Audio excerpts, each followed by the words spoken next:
Hey there, my movie maniacs and my fellow freedom-fueled film fanatics. It's the Naked Gun remake day on Movies Merica Live, but this Naked Gun has two barrels because I've got a special guest on today's show to talk all about the Naked Gun movie legacy and just, comedy movies in general. So you will meet him after this.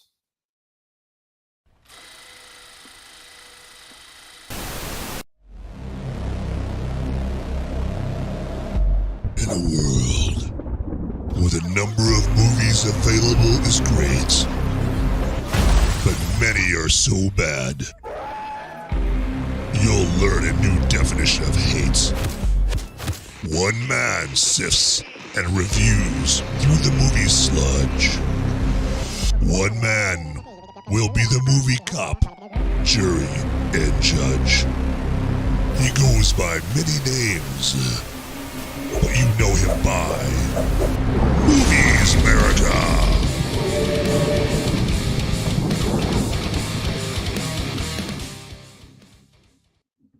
All right, everybody. Yes. So, as I teased before we play that intro right there, I will not be going it alone here in this particular episode here today. All right. So, because we've got my man Adam from Vets Talkin on here to help out right there. So I'm going to bring up Adam right here and bring him up here and let's do this. There you go. Hello, sir. How you doing, man? Hello. How we doing? Happy to be here. Good. Yeah, no, I appreciate you joining me and and honoring this Movies Merica Live show here with your presence right here. And that'll mean a lot more to you guys watching the show right now. If you go to YouTube or Rumble and you look up Adam and his Vets Talking Dynasty out there, you'll see all the content, all the entertainment he's got out there, all the guests that he's had on there.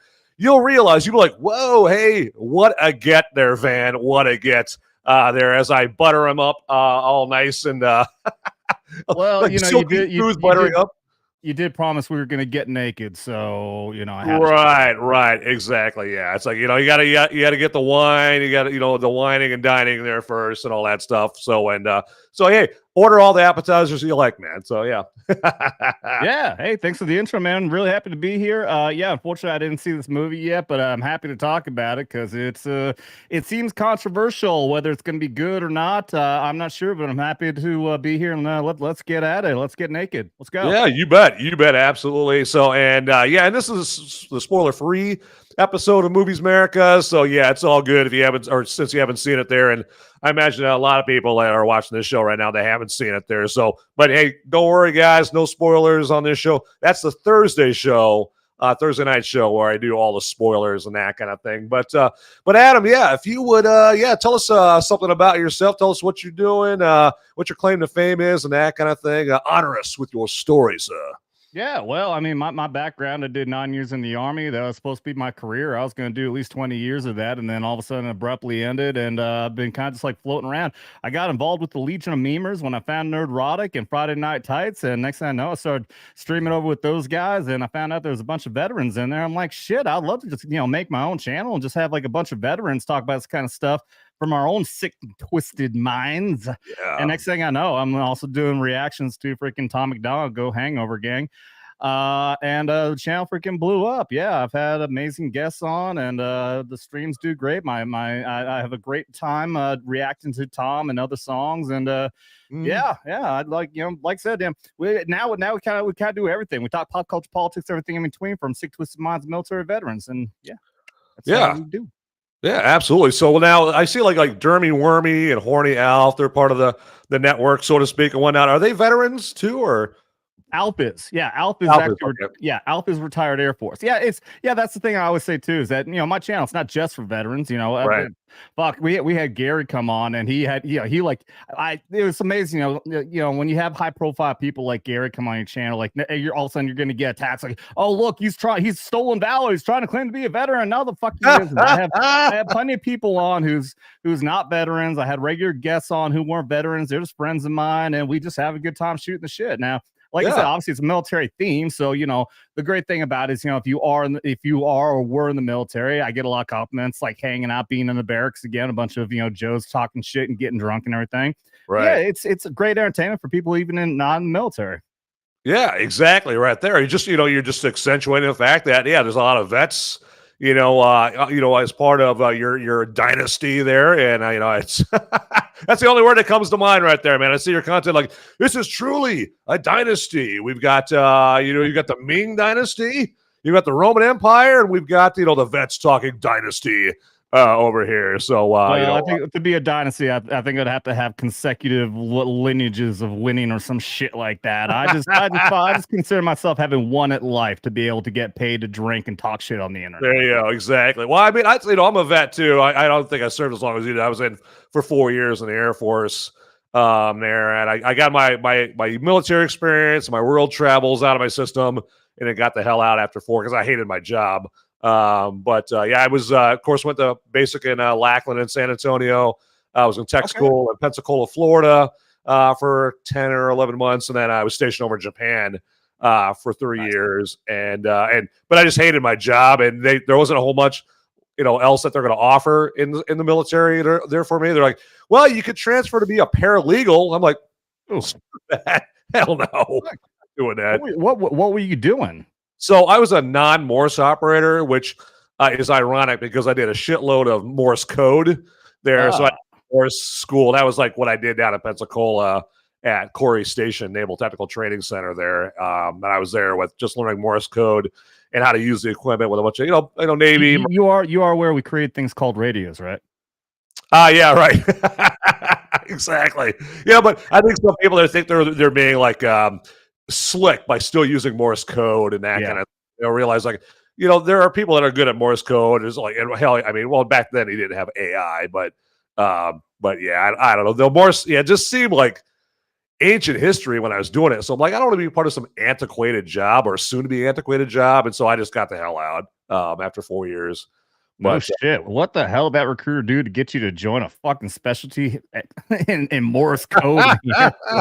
Holy shit, you had one hell of a recruiter, man. Oh yeah. Oh, he sold it very well. I mean that it's almost like they're trained to do that, right? They're almost trained to, like, oh yeah, working in sanitation, they make it sound like you're going to be rubbing the feet of copper tone bikini models, but really you're raking up garbage on a landfill. Like, wow, that recruiter was good. Well, I totally fell for it. I thought I was going to be applying suntan lotion to some leggy model over here. Wow, he got me. So yeah, like the old Budweiser commercials. If you drink Budweiser, you can have sexy ladies in bikinis appear in your backyard too. Exactly. Yeah, we don't see a whole lot of those types of Budweiser commercials anymore for some reason. I don't know why I just don't know. That one woman in a bikini turned out to have a dick. Right. Exactly. Yeah, there you go. It's like has a little extra equipment there. So yeah, I think they slipped on a banana peel on that one right there, and it's a good thing. Like a lot of people let them know about that. I mean, they made the first mistake they made is they did that with the product. Well, there's plenty of alternatives to it. I mean, there's 7.3 million beers that taste a shitload better than Budweiser, or Bud Light, and so, but you can't do that with like. It's hard to boycott. Like if it's Walmart doing something like that, it's kind of hard to boycott them because there's like not a whole lot of alternatives to them, but there's a shitload of alternatives to Bud Light there. Yeah, and we taught them a lesson. I did. I came up. I did a video or a live stream, and we were talking about how Walmart, the heiress of Walmart, was promoting the anti-ICE riots out in LA. Actually, she pushed that No Kings thing. Yeah, she had the big like newspaper ads or something like that. Yeah. So I was like, well, I guess I'm never going to Walmart again. And I'm a fucking hypocrite. Of course, I'm going to Walmart. Exactly. I mean, I live in the Ozarks. I mean, it's a cool place and everything, but we're very limited. The population here is not very fucking big. So the only place to go to is either Walmart or fucking Target. And Target's a worse option than that. So yeah, I mean, if Walmart had like 47 competitors, then hey, boycott away. But since they're the only game in town, I mean, I'd say Target, but Target is like Walmart for snobbier people with a little higher prices. So yeah, it doesn't work. But with Bud Light, the boycott worked out beautifully. Still haven't got that apology from them, but I'm not holding my breath, for some Budweiser executives to, grovel on all fours and on a video. Please forgive us. That's never gonna fucking happen. So yeah, What they're trying to do an about face, when you have Shane Gillis and what's his face with the tattoos on his face, that was that was a clever ad, I think it's funny. He said, did you know you can't actually drink? And then they go 3, 2, 1, and I love Shane Gillis. He's funny as fuck. He's pretty good. Yeah, whenever he's on any show, he's on Kill Tony. He truly does love Bud Light. He's not gonna stop drinking it. So, I'm not gonna hate on anybody for doing that. But yeah, they tried doing the about face. I think they were doing NFL ads and everything, trying to get football involved again. And it's like, fool me once, fool me twice. I'm not letting you fool me again, man. Fuck you. Right. Exactly. Yeah. They are doing everything to tiptoe around that apology right there. They are like, putting commercials out there with American flags and monster trucks and women with big titties and football and guns and bald eagles flying around. And all of that is supposed to replace them coming out like adults and apologizing right there. So that's all I see. When I see all those commercials from them, all I see is them not apologizing right there. Yep. But yeah, Shane Gillis never claimed to be like, some MAGA warrior or something like that. He's a comedian right there. And, sometimes he says some stuff that makes people think that he's like on the side of MAGA, but I don't buy it. I think he's just his own man. He does an the best Trump impression out there, the absolute fucking best. Oh yeah, and the funniest of all, and it is hilarious. The classic ones on Kill Tony when he's up there with I can't remember Adam Ray when he's playing Biden and they're going back and forth.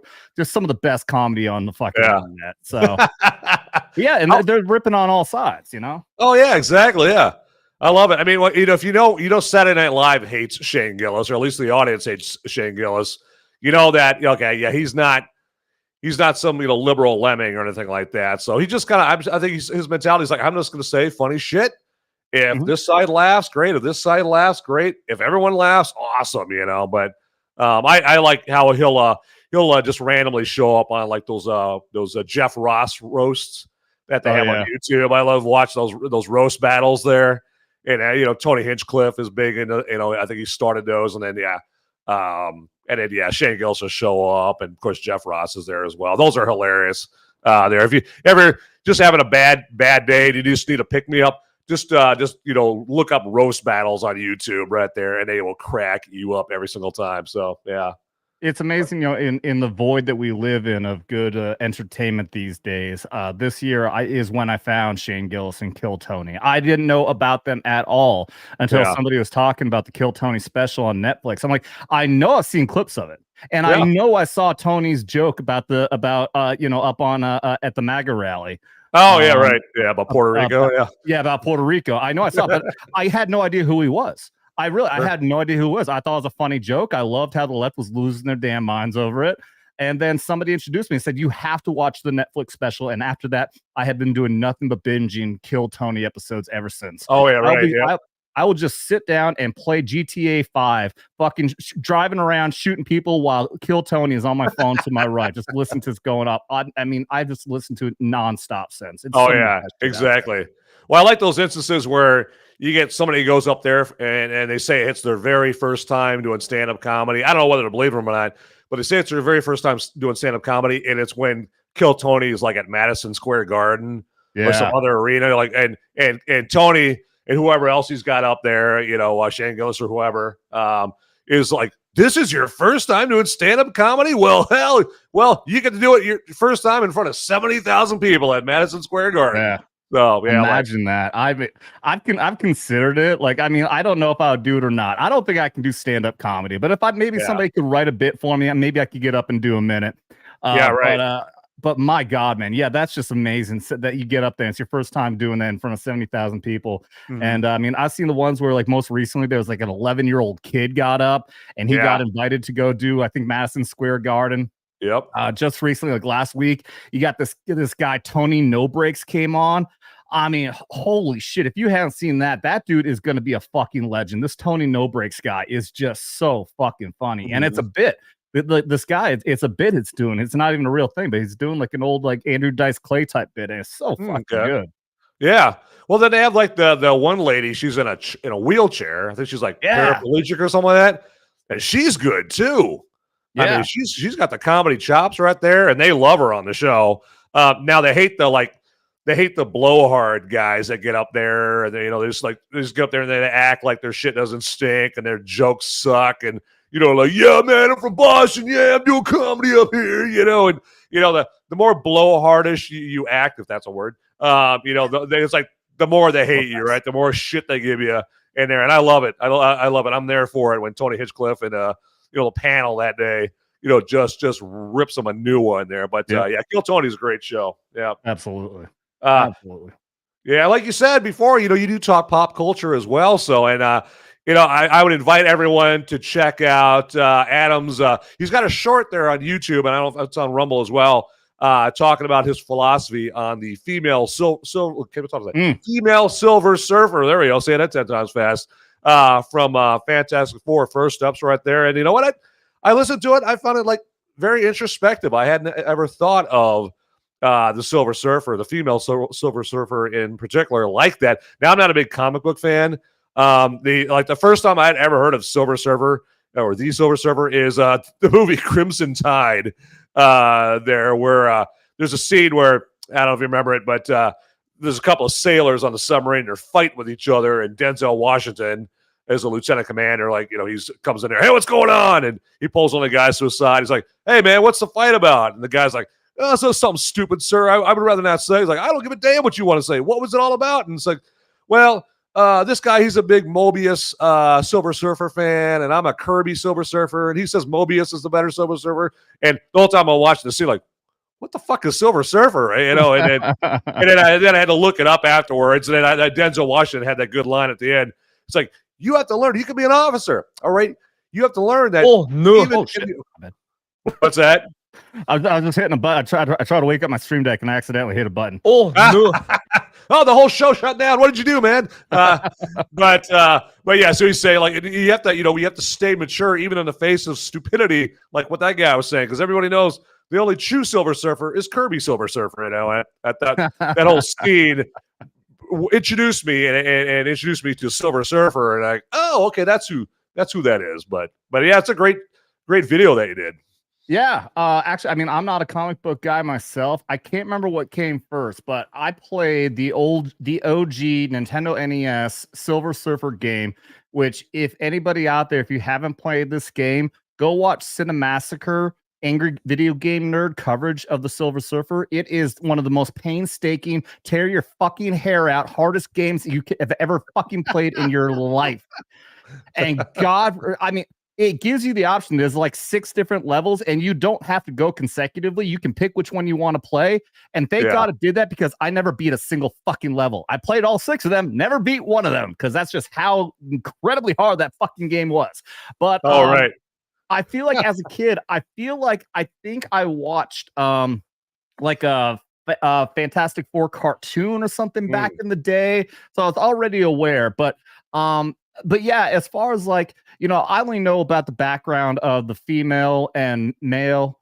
So the female Shuttle Ball and Norn Rad is the male. I only know this because of Nerdrotic, watching Friday Night Tights and his breakdown. Oh, sure, yeah. Especially most recent with the Fantastic Four when the first did reveal they came have out. something to say about it? I can't imagine they would. Yeah, I can't imagine that Gary, who owned a fucking comic book store and always will remind you of that fact that they used to bitch and complain and all the blah blah blah blah.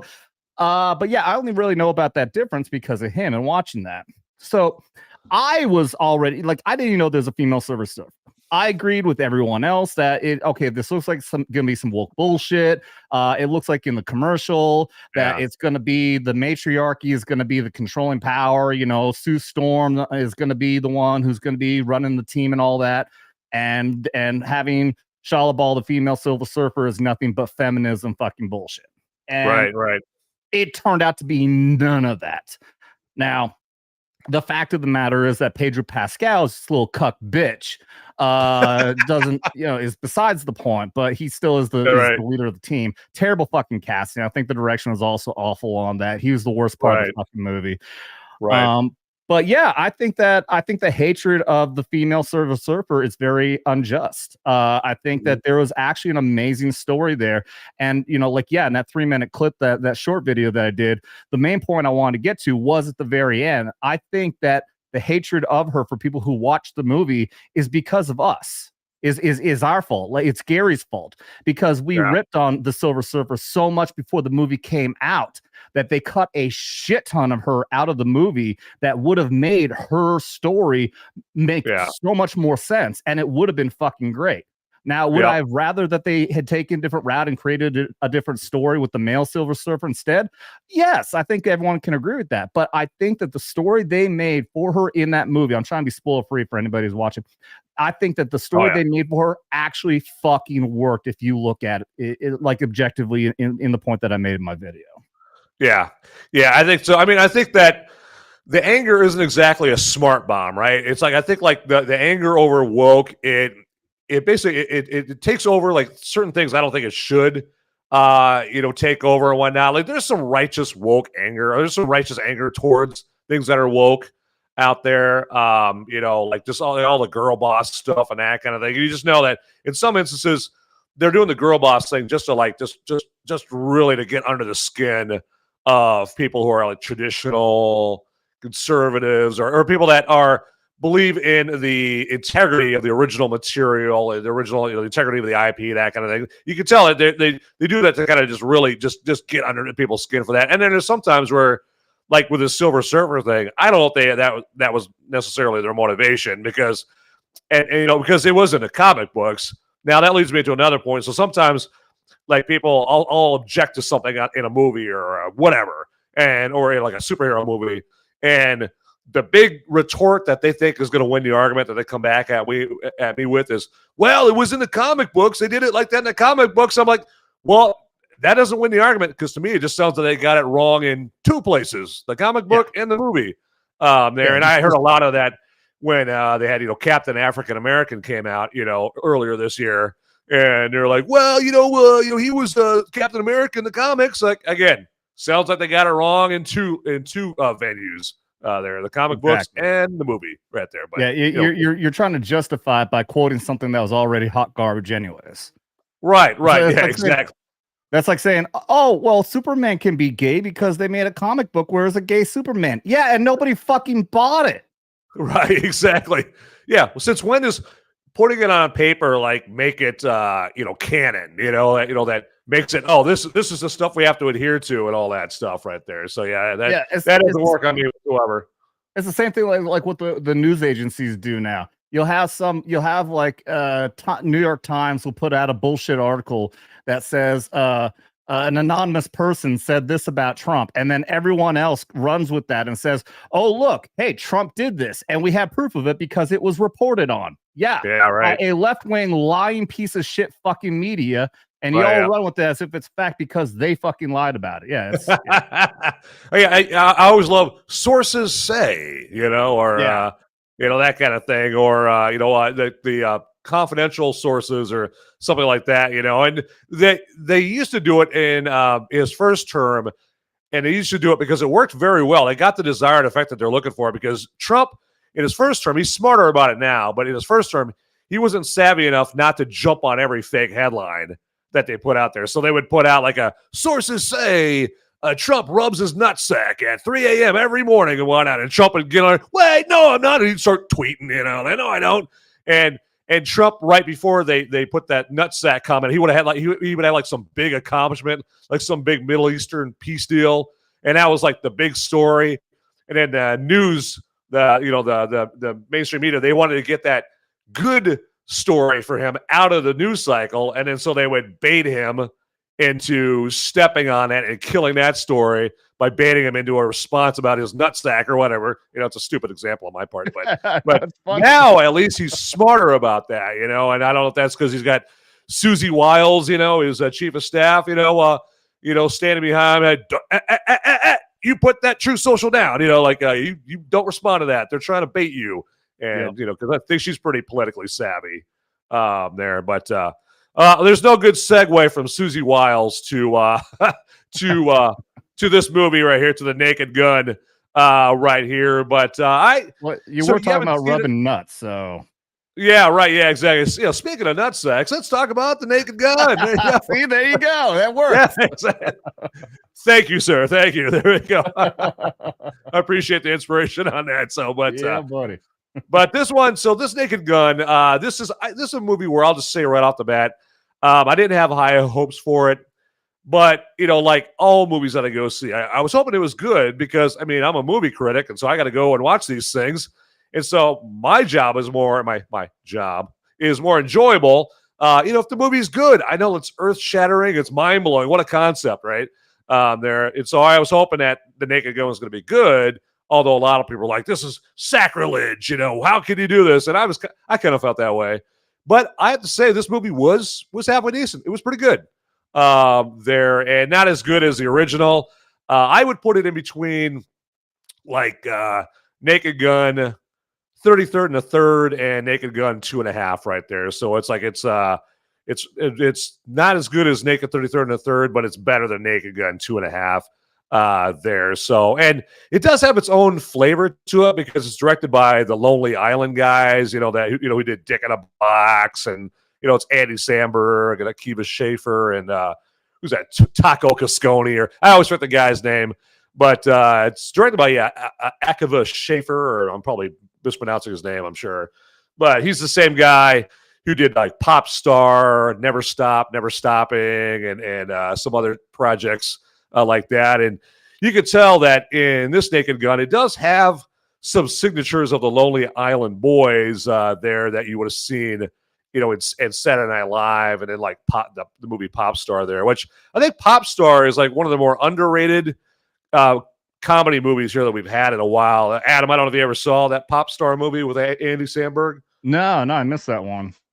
Yeah, that is one that is worth checking out. There, it made about $5 at the movie theater, probably because hardly anybody saw it there, but I'm sure you can probably find it on any number of streaming services. But it's Andy Samberg and the Lonely Island Boys. It's kind of like a mockumentary, kind of in the style of This Is Spinal Tap, or what's that, like it's some other rock band mockumentaries, like CB4 or something like that. But it's about like a pop star, like a Justin Timberlake, Justin Bieber type superstar, played by Andy Samberg in this. And so it's worth checking out. It's got a lot of cameos in it.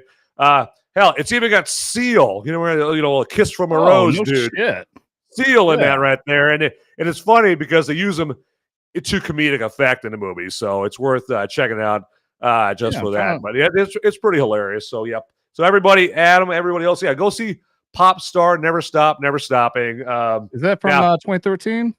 Yeah, 2013. Yep. That it? Yeah, looks like I can barely tell on there. It should have a subtitle: Popstar, Never Stop, Never Stopping. I wonder if it's the. There's a bunch of those. Yeah, here. Yeah, it would have Andy Samberg's like right in the foreground on that. But yeah, Popstar, okay. Never Stop, Never Stopping. All right, yeah, I'll definitely look that up. Yeah, good. All right, hey, we got Miss Leslie up in the chat here on Rumble. Saying, gentlemen, there we go. Good to see you there. What's up, Miss Leslie? How you doing? Got you on Rumble, too. I got to pull up that chat.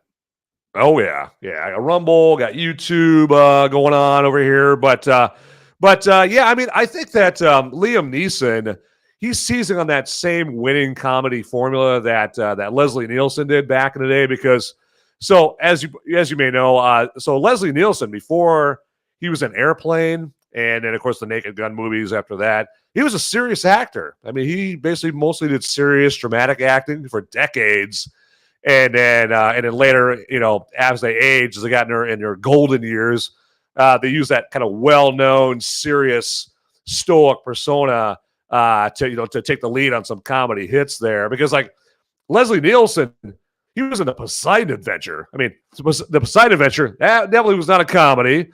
He was in Forbidden Planet, and then a couple of years after Leslie Nielsen was in Airplane, he played like this asshole character in the movie Creepshow.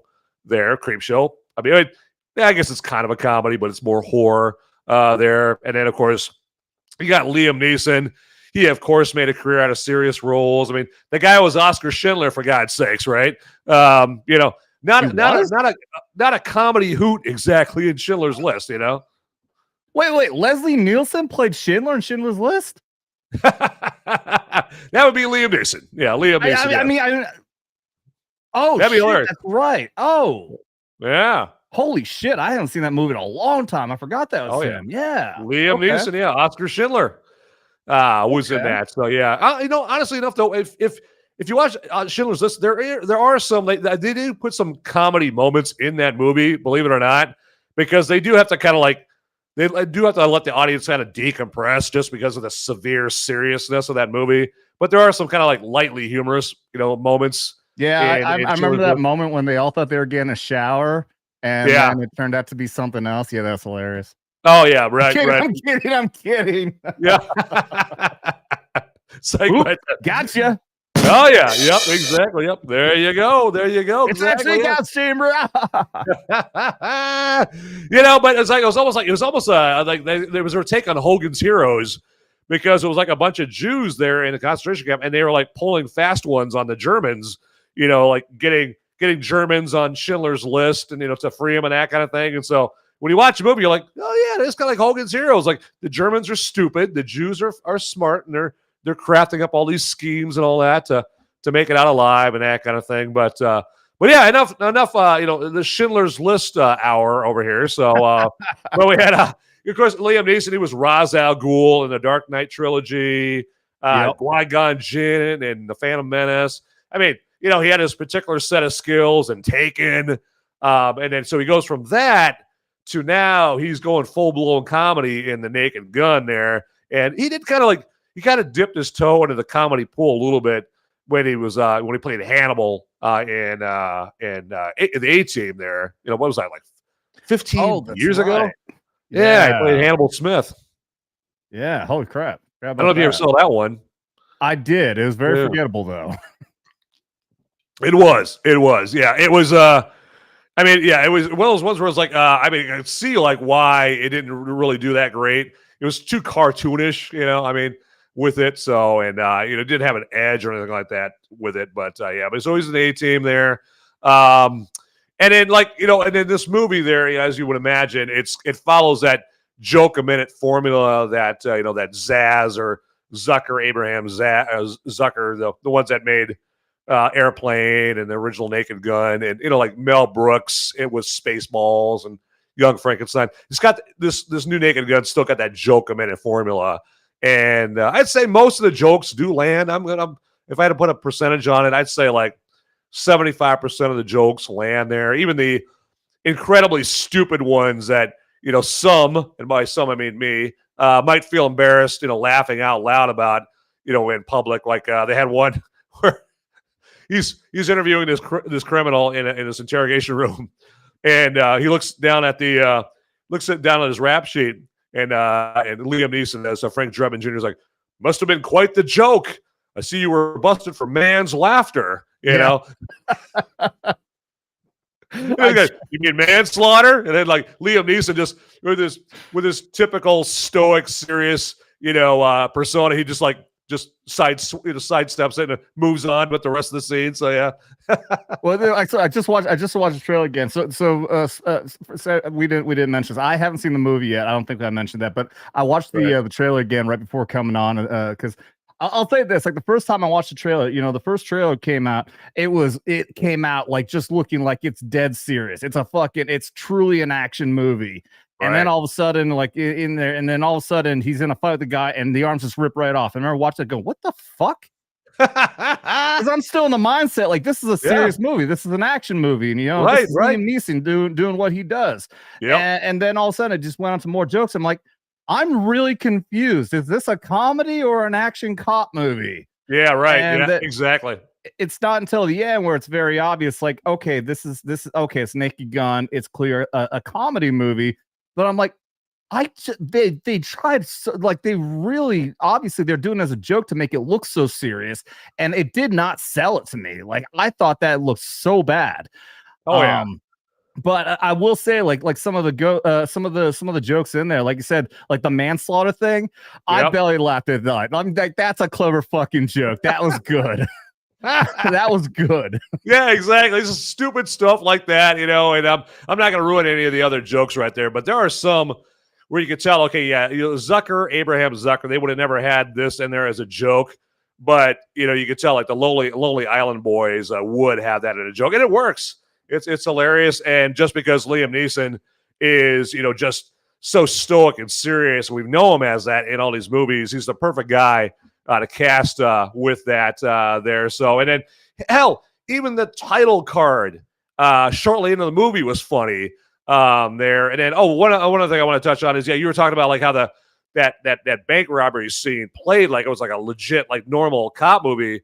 And it does. Like at the very beginning, it almost kind of resembles the bank heist scene at the beginning of The Dark Knight, right? It's got like that action movie music to it, and it's got just the editing and the beats in it that make it look like just a serious action movie, and they do that very, very well there. And it's even got a composer that normally does those kind of movies that I'll talk about a little later on doing the music. So, but then they break into him skipping in there as a little girl, with a lollipop and all that stuff. So it's pretty damn good there. But then, and also the movie, you realize it does have a running joke in it, kind of like the running joke that they had in the original Naked Gun, where every single time Frank Drebin arrived somewhere, he'd crash his car into something, like would hit a fire extinguisher, or would hit or not a fire, but like a electrical pole or something like that. A fire hydrant. There we go. That's what I'm going after. I thought you were saying. Yeah, a fire extinguisher just sitting right out there in the middle of the road. He just keeps running into it there. I mean, I would believe that in a movie like this. Oh yeah, exactly. That would fit right in. But the running joke in this movie is, let's just say, it's more caffeinated. I'll put it that way in there. But they take a note from Zaz, or that's what I call, like, that's what a lot of people call Zucker, Abraham Zucker, the little guys that made the original ones. They call him Zaz for short. So there. But that was just kind of a signature comedy bit from that right there. So, but real quick here, as I kind of try to break it up here, I want to just remind everybody, hey, that there's that like button down there just calling to you. Just hit that like button right there, because yes, if you detect that you're getting the side eye from somebody, well, it's not from me, and I don't think it's from Adam. It's from that like button. That like button is giving you the side eye going, you gonna click on me? You gonna click on me? Yeah. Do it. So yes, give in to peer pressure, and there you go. Click on that like button. Do as you're told. All right. Yes. There you go. There you go. Like, resistance is futile. Hit that like button there, and then while you're down there pressing buttons, go ahead and click on that subscribe or follow button down there as well. If you haven't already, if you already have, don't click on it again, because you'll unsubscribe or unfollow. And we wouldn't want that. That would cause a world crisis. And then also, there's a notification bell down there as well. Click on that, and that'll do exactly what it sounds like. It'll notify you. I don't know if it's going to notify you with a bell per se, but it's going to notify you email, carrier pigeon, maybe, I don't know, singogram, or there you go. Yeah, singing telegram, something like that. It's going to let you know when it's specialized in Morse code in the Air Force, so I guess that's how you get. Like, well, I was going to watch a show, but then this dork sent it to me in Morse code. So not watching it anymore. And then for anybody who couldn't watch the show live, hey, maybe you're behind the wheel of an 18-wheeler, or maybe you're just too busy saving a bus full of orphans, from crashing in a river. You just can't watch the show live. Well, it's all good, all right, because we can still communicate via the comments section down below there, all right? So let me know what you think of the show. Give me love, hate, death threats, whatever you want to give me. If you think I suck, let me know. If you think I'm great, well, really let me know. Okay. Hey, those are my favorite comments, when people try to tell me I suck and I'm dumb and I don't know what I'm talking about. I'm racist, sexist. Hey, thank you. Appreciate the comment. Exactly. Yeah, exactly. Hey, finally something that we agree on. All right. Yeah. There we go. I love roasting trolls, man. I love it. I always tell them, hey, really appreciate your comment. You really helped with the algorithm. And then they'll comment back in, yeah, well, I'm going to ghost you now. Hey, they had another comment. You are doing awesome. Keep it up. Or like you see, like with Geeks and Gamers, like with Jeremy, he gets the trolls on there. And not only do they troll him, they pay Jeremy to troll him. I mean, they're giving him super chats and shit, and he just lets him rip. He just lets him have it as he should. Like, whoa, wait, you're going to rip me, you're going to troll me, and you're going to give me a $20 super chat? Man, all right, well, let your stupidity know no bounds. Come back anytime, so yeah. Dude, he managed to get so. I mean, his entire fucking channel now is based on the what? Not the 199. The 199. Yeah. Thank you, Dr. Gold. Yeah. Yes. Yeah. Big shout out to Dr. Gold and Bruce, my airborne brother there. Both is following over here. Big followers on Vets Talking. Appreciate you guys being here. Yeah, absolutely. Yeah, I second that right there. So hopefully you're going to get some good Naked Gun info here and all that stuff. But all right, so yeah, we got to and then getting the live chat. Yeah, like all these guys here, Bruce and all that have been in here. So we got a few over here. We got Leslie over here in the live chat. So follow their lead. Okay, they're the leaders to follow. Getting in the live chat right there and keep them some company. That's for sure. But so for more Naked Gun here, so I will say here in this, Adam. So. Now, Pamela Anderson, I had my doubts about her being in this movie, okay, because she had to follow in the proud footsteps of Priscilla Presley and her nice beaver from the original movie there. So, and they do have it funny. They do have a shout out to the beaver in this movie right there. I won't say anything more than that. I don't want to ruin it. But there's a nice little shout out to that. But Pamela Anderson, I was like. I mean, I know she has done comedy before, kind of slightly, when she was like Lisa on Home Improvement. Then I think she had like a bit part in Scary Movie 3. But oh, that's right. Yeah, she was the original Tool girl on Home Improvement. About that. Yeah. On Home Improvement. Yeah. About that. Yeah, and she wasn't like particularly like funny on that. She was just like eye candy in that. But it was a comedy show there. But yeah, I mean, I think that her and Liam Neeson, they did have the good chemistry like Leslie Nielsen and Priscilla Presley did. And actually, I should say one of those original stars from the original one, they make a living, breathing cameo in this new movie. And Adam, I'll give you two guesses as to who it is from the original movie. But yeah, what's that? O.J. Simpson. Yeah, right. They did dug up his old bones right there. So yeah, that'd be hilarious. Like, yeah. Hook up some animatronics, like some pulley system, to him. Wait, OJ's still alive? Yeah. Oh, he's out. He's gone. What? He's dead. Yeah, he's dead. Yeah. Wait, when did that happen? I thought you just. Oh, yeah. What, you weren't at the celebration? Apparently not. Yeah, Google that shit, man. Google it. Yeah, he's gone. That must be real, because I remember he was putting out fucking videos just not that long ago.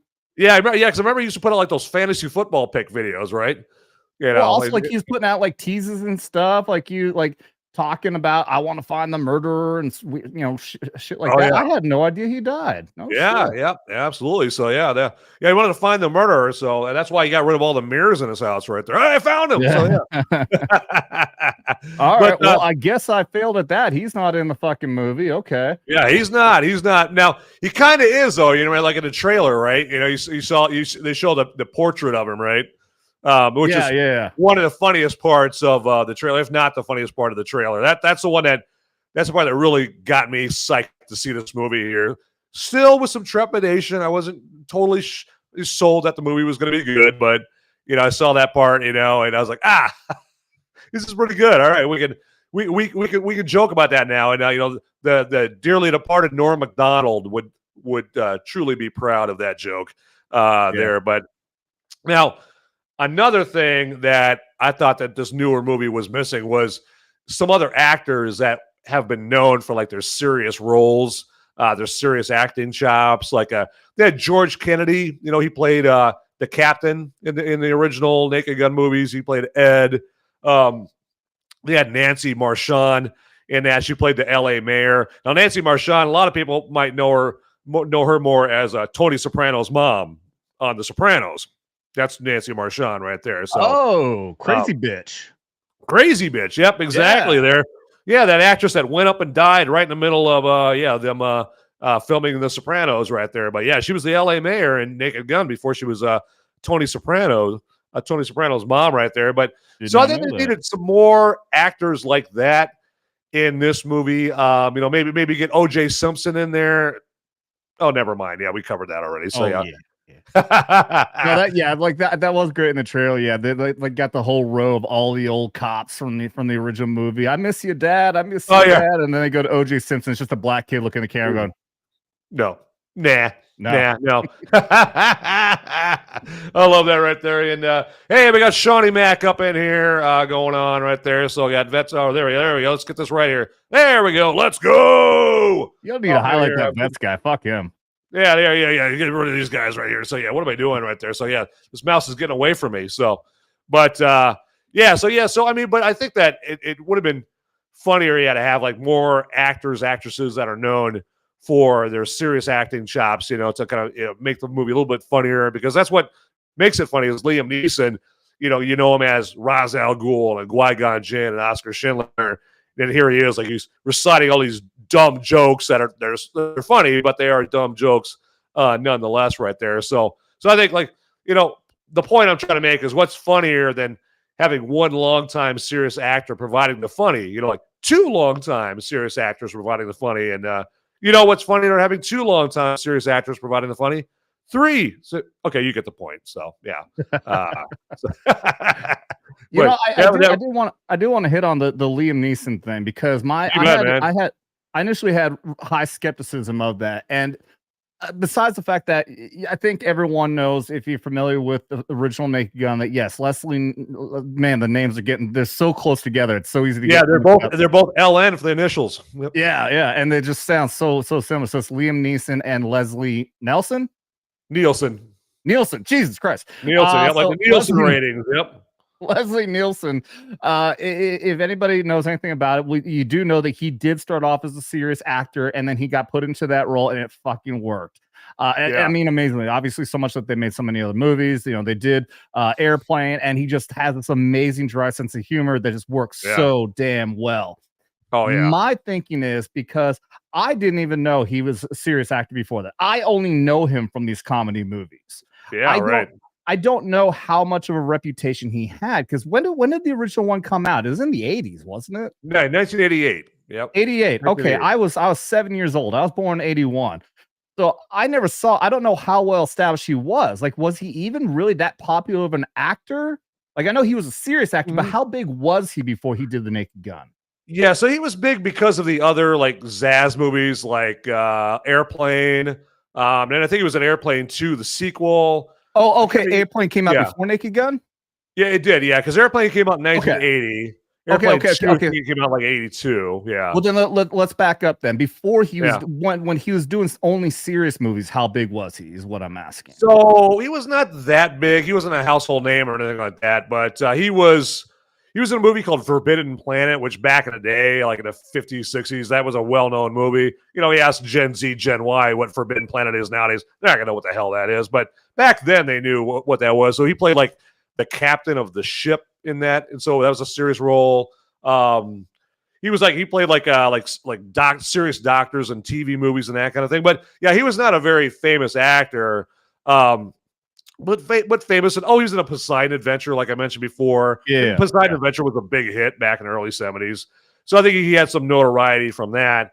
And so then, if you watch Airplane, there's a lot of actors in that movie that are known more for their serious roles that they have in there specifically to say funny shit in that, which makes it more funny. Like Peter Graves, was in Airplane. He was in Mission Impossible and a bunch of other stuff there. Barbara Billingsley, Leave It to Beaver, the mom from Leave It to Beaver, and they're talking Jive. All these other serious, Robert Hayes, all these actors. And so Leslie Nielsen was part of that whole strategy of having serious actors come in there and just be like comedic, antithesis to who they were. Can't forget about Lloyd Bridges, Robert Stack, all these well-known serious stoic actors. Just kind of poking fun at themselves. Like even with Liam Neeson in this Naked Gun, he's really kind of poking fun at himself. Like at Brian Mills from the Taken movies, or like Liam Neeson. I'm sure he's played cops in movies as well. So he's kind of making fun of himself there too. I think the biggest character that the Naked Gun is making fun of is, of course, Dirty Harry. I think that's kind of a comedic take on Dirty Harry, right there. But at least so what I was getting at is that with Leslie Nielsen, Jesus Christ, Leslie Nielsen, yeah, holy crap, with that redneck Riviera over there, man. Yeah, damn right, shit, get something going. But with Leslie, I'm just gonna call him fucking Leslie. With Leslie, there you go. He was not that well established. That's kind of the point I was getting at. Like, he was known to be a serious actor, but he wasn't really that big. And then he became big as the comedy guy. Whereas Liam Neeson is a sensational, huge hit in action movies and his serious roles. You know, his voice is just commanding. You know, you hear that I have a certain set of skills, and it's just intimidating. You know, but so, I mean, the point that I'm getting at is that when I first saw that he is now playing the lead role in A Naked Gun. And again, like when you first see the setup for the first trailer when it came out, it's setting up as being a big, serious action cop movie. And then I'm like, I just can't break away. You know, he is typecast as that guy. It's the same thing. You see William Shatner, everyone will see him as Captain Kirk. You know, same, you know, you see Spock, and when you see, you know, you get what I'm saying. Yeah, so right. It just seemed like it was not going to work. But obviously, I mean, I hear what you're saying, and you know, I've heard Gary say it also that this movie still turned out really fucking good. Yeah, he did. Yep. Yeah, and they had Shatner in the sequel to Airplane. They had Airplane 2, the sequel. They brought Shatner in for that one because he was another guy, like you just mentioned. He's a guy who's known for serious roles as Captain Kirk, and and so they're like they just want to seize on that formula. But so it worked. I mean, it's great, and they do it again in this newest Naked Gun movie right here. So we got Mr. Scott Awesome over here. Says, I can't recall who, but I was told another director/writer wrote a script that was supposedly better than this one. Okay, so I guess kind of some hearsay right there. Yeah, I never know. I mean, hey, I'm sure they're gonna. I was about to say I'm sure they're gonna have a sequel to this one. I haven't tracked to see how good this one is doing at the box office this week. It wouldn't have a whole lot of competition other than the second week of Fantastic Four, but really the Naked Gun was like the biggest new release this year, or this week, I should say, there. But so I don't know. It might do pretty good. I'm hoping it does pretty well because it was a good movie. So so that other script, hey, maybe that could be the sequel. Who knows? Who knows? But we'll never know. But what else we got over here? So there we go. You know what I'm going to do right now here? Adam here. So as you may have known, seen, actually I do a beer review on every episode of I'm down for every episode. So I do on my Sunday and Thursday shows, both of them I do a beer review, and I call it brew review time right there. So I'm going to get into that because I'm getting a little thirsty. And like I said, my voice is getting a little raspy. So that's usually, fate's way of telling me, hey, dumbass, do brew review time. So I'm going to get to that. So I'm going to throw you back in the old backstage, and we'll do a little brew review time, right? And anybody that's got a beer or whatever you're drinking, hey, hoist it up while I do a little brew review time.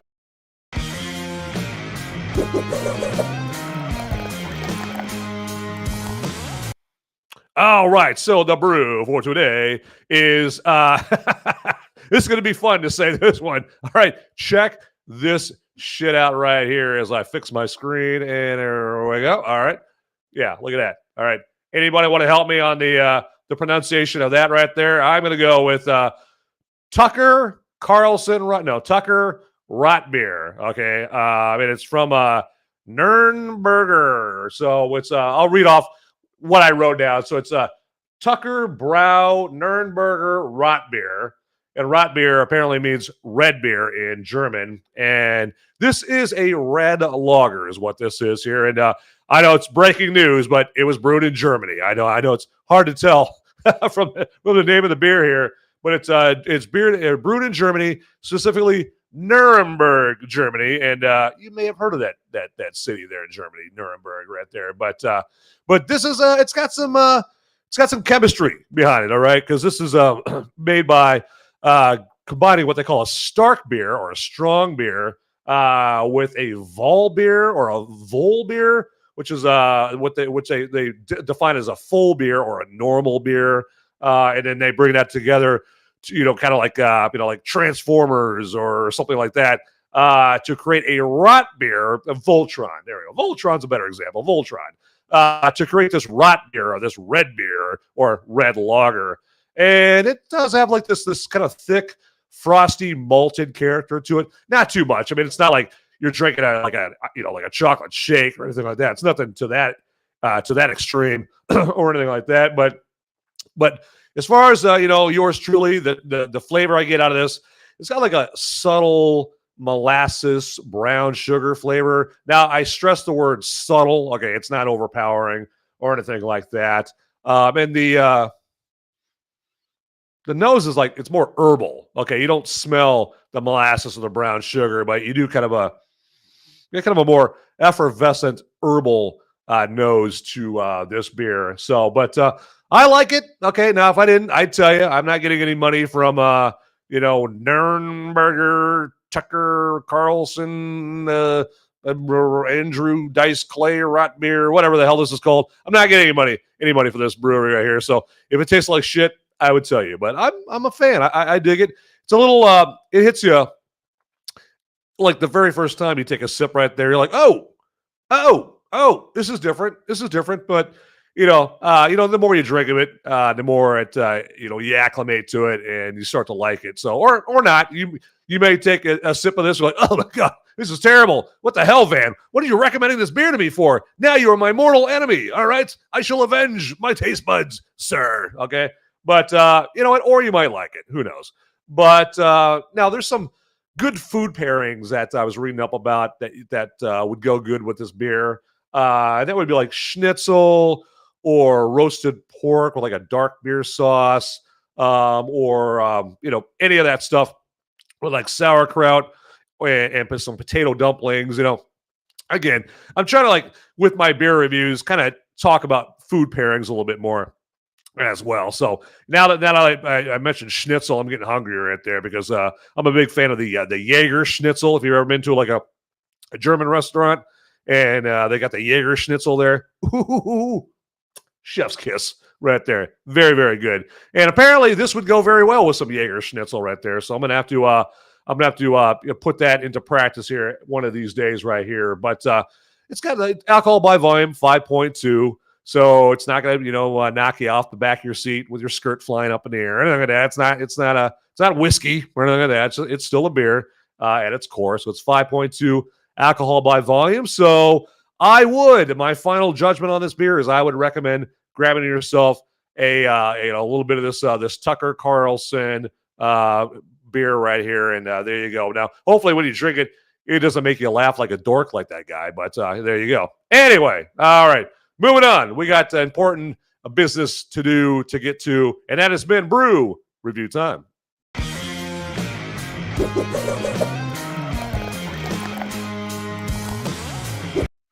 All right, let's get my man Adam back up here. There we go. And so, hey, Adam, did I sell that beer to you? I mean, I don't know if you're a beer drinker or not, but man, would you like to go up there?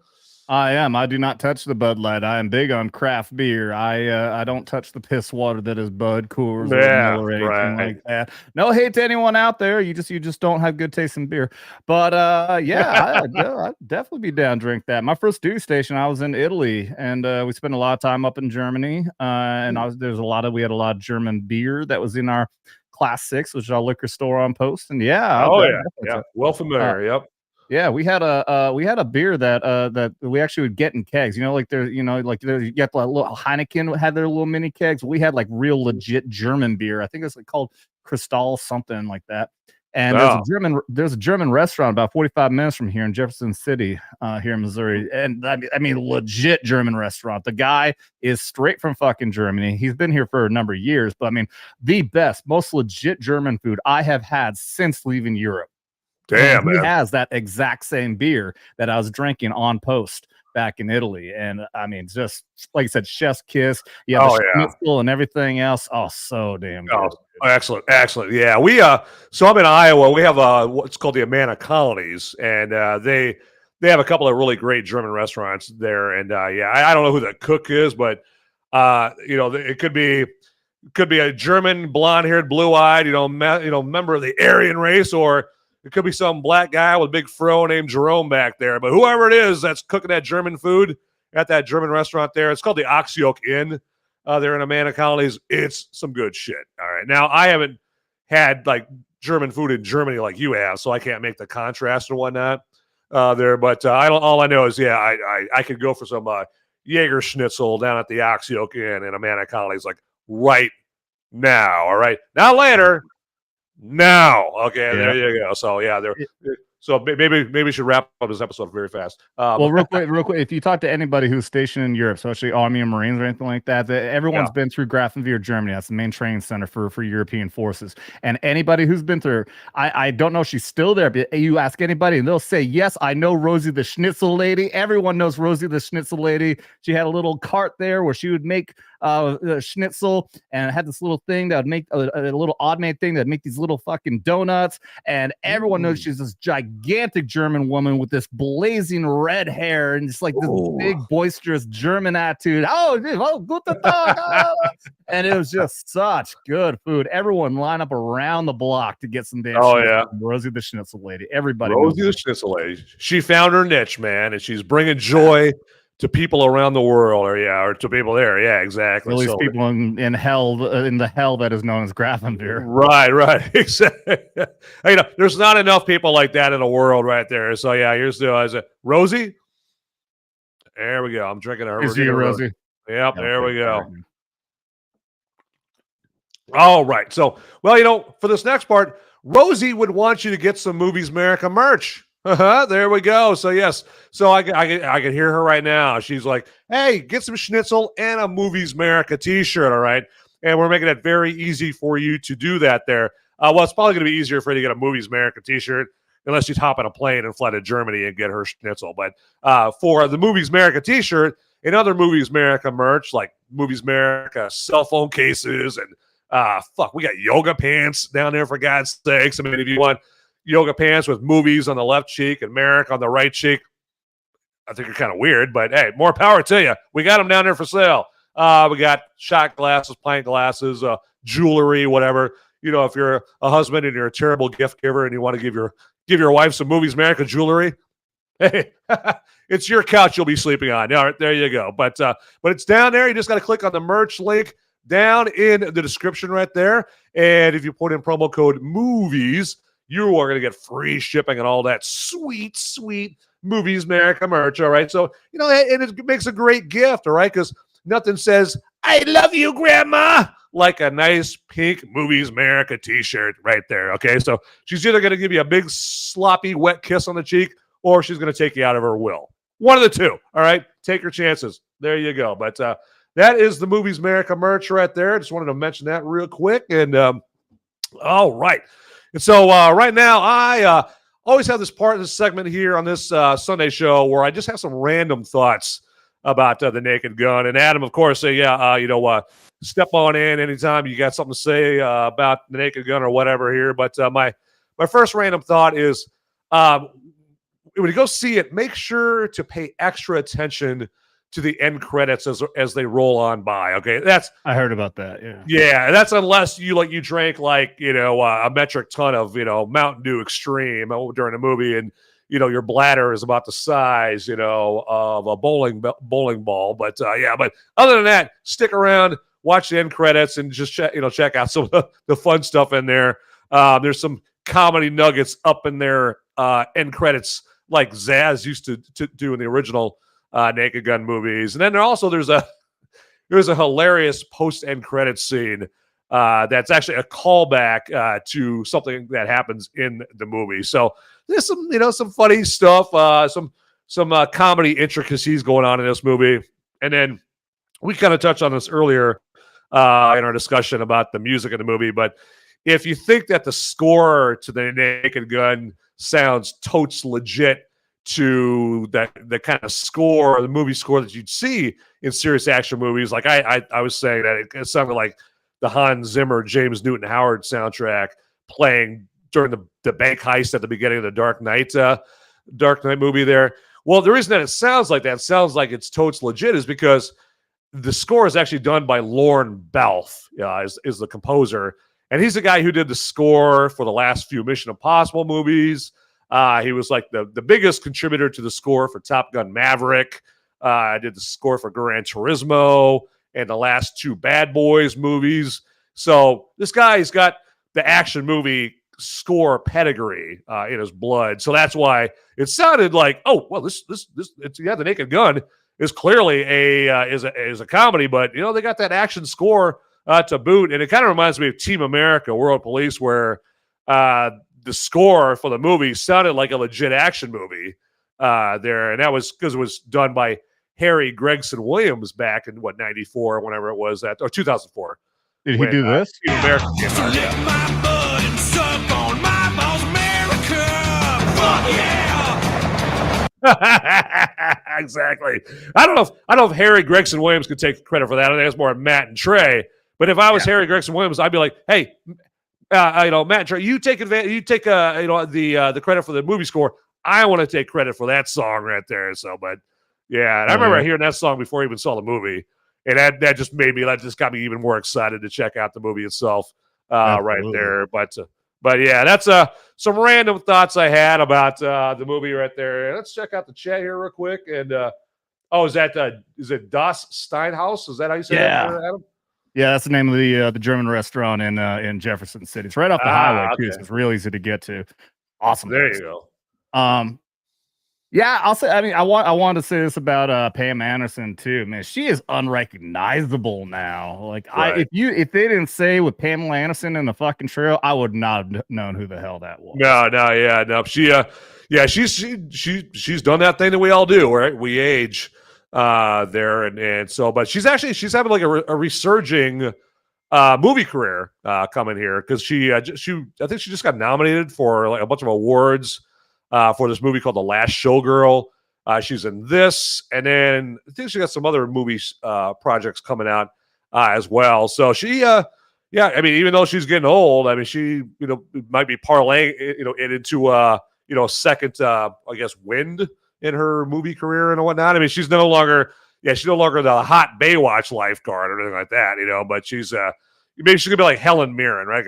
Maybe Helen Mirren. You watch Helen Mirren in the movies like back in the late 70s and 80s. Helen Mirren, she was hot. She was a total smoke show. Excalibur, she was in that early 80s. Now most people see Helen Mirren, and if you guys have no idea who I'm talking about, Helen Mirren, just Google Helen Mirren, and you'd be like, "Oh, her, okay." But if you Google her back in the 70s and 80s, you're like, "Oh, holy shit! I didn't know she looked that good." Especially like Google Helen Mirren and Excalibur. Ooh. There you go. You will not be sorry. But yeah, maybe Pamela Anderson's trying to do like the Helen Mirren thing or something. But you're right. Totally unrecognizable there. Now. Go ahead. With the trailers though, I mean, absolutely hilarious. Take a chair and she just walks away with the fucking chair, and right. And there's the shot of it looks like she's like sucking him off or something. She's just cleaning the fucking oven. Like it does look so damn good. Oh yeah, they do have a scene. They do steal it. They straight out steal it from Austin Powers, but it's still funny. Yeah, and you know what? And you know what else? And actually, it's funny that I just randomly I wanted to look up Yasmin Bleeth, who was also a Baywatch girl, but she was in basketball. Basketball, yes. Yep. I want to see what she was, what her drop off might look like, what she looks like now. And then it reminded me, wasn't Pamela Anderson in that? It was Pamela Anderson who was also in that, right? Well, so there was a hot blonde chick in that, and that was the one where like I think what's Matt's like making out with a hot blonde model in the hot tub or something like that. But that wasn't Pamela Anderson. But I don't know. She might have been in that. Yeah, because I think she played the one who was the heir to the dude who owned the league, and then she kept on like all the sexual innuendos to the bad guy. Yeah. And, Jenny McCarthy. That's who you're talking about. That is Jenny McCarthy. Jenny McCarthy. Was. Okay. Yeah, he's like all the sexual innuendo, like she could suck the chrome off a tractor hitch or a trailer hitch or whatever, and she's literally like she's got a hitch in her hand. Yeah. Did I get it all? Yeah, and that's why it was reminding me like with that scene. You're right. It was also the cleaning of the oven, but it was also what was it again? Oh yeah, it was like Austin Powers. What ripped it off? Powers, yeah. Yeah, but then also same thing is also going back to basketball. He's like, and also we can lay some carpet, and then she's down on the ground in the fucking dress, like using that thing, fucking jamming the carpet. Oh yeah, right. Oh, exactly. His corners are a pain in the ass. Yeah. And I think also in basketball, I think Jenny McCarthy was like cleaning out an oven too. In that one, just like Pamela Anderson's cleaning out an oven in this one right there. But yeah, it all kind of ties together there.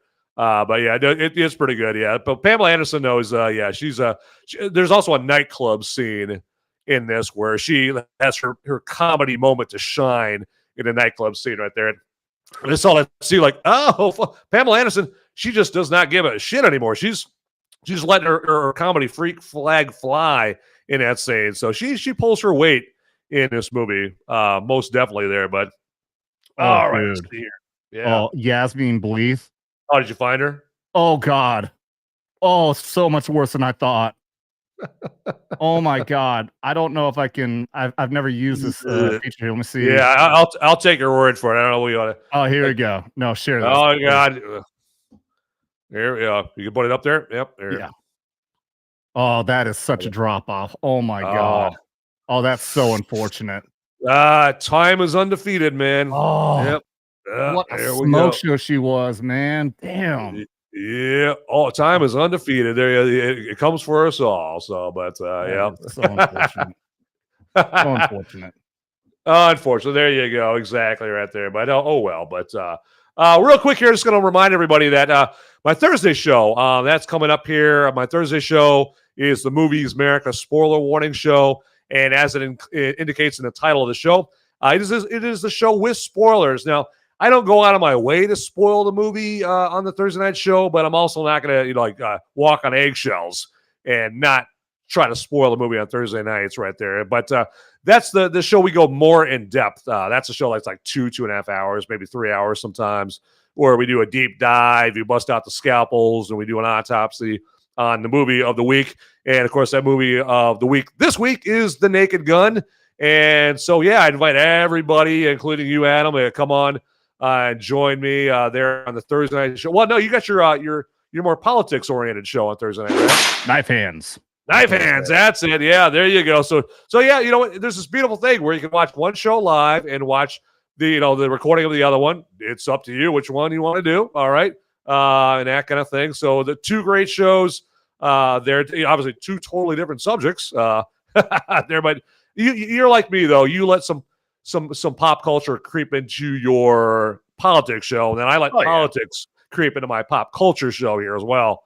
There, especially on the Thursday show, and especially during my woke after school special segment that's coming up next year on this show. But the Thursday show that comes on at 7 p.m. Eastern, then 6 Central, 5 Mountain, and 4 Pacific. They're all on that Thursday night.